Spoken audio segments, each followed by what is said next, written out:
We are here at the United Nations, where we have just handed a letter to the Secretary General rejecting the continued biased comments of his spokesperson on the ongoing U.S. military buildup of our coasts.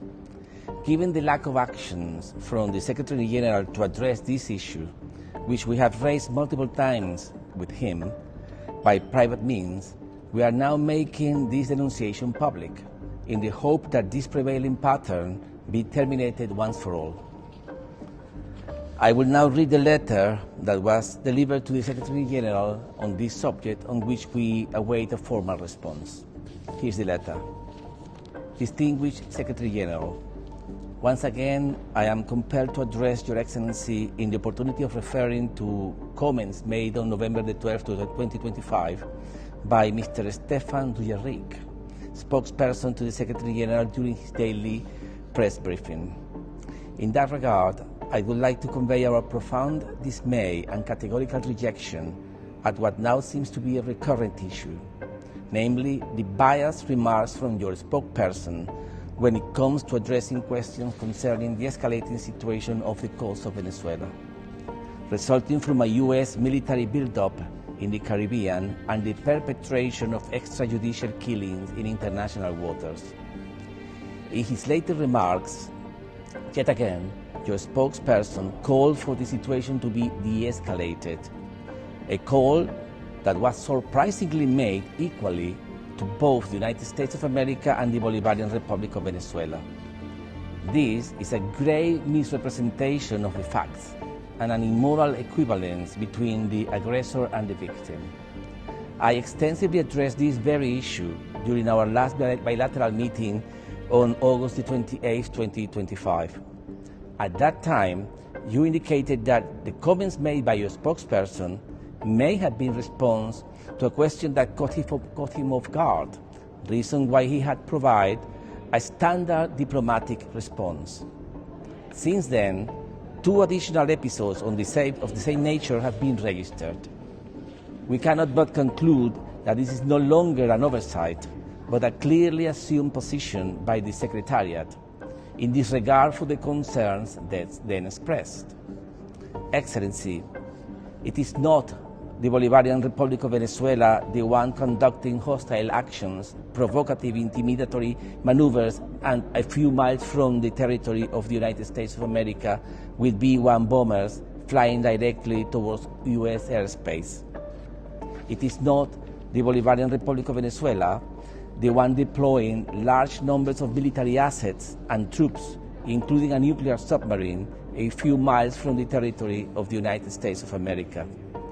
It is not the Bolivarian Republic of Venezuela the one deploying the world's largest aircraft carrier a few miles from the territory of the United States of America. It is not the Bolivarian Republic of Venezuela the one that has conducted almost 20 airstrikes on small fishermen boats a few miles from the territory of the United States of America, in which over 70 civilians have been subjected to extrajudicial killings, which is a technical term for murder.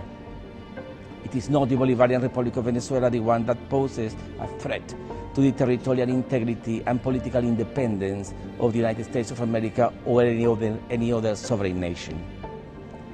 The defensive and sovereign decision of the Bolivarian Republic of Venezuela to conduct military exercises within its own territory in response to explicit and imminent foreign threat. It is a legitimate right of any states under the Charter of the United Nations.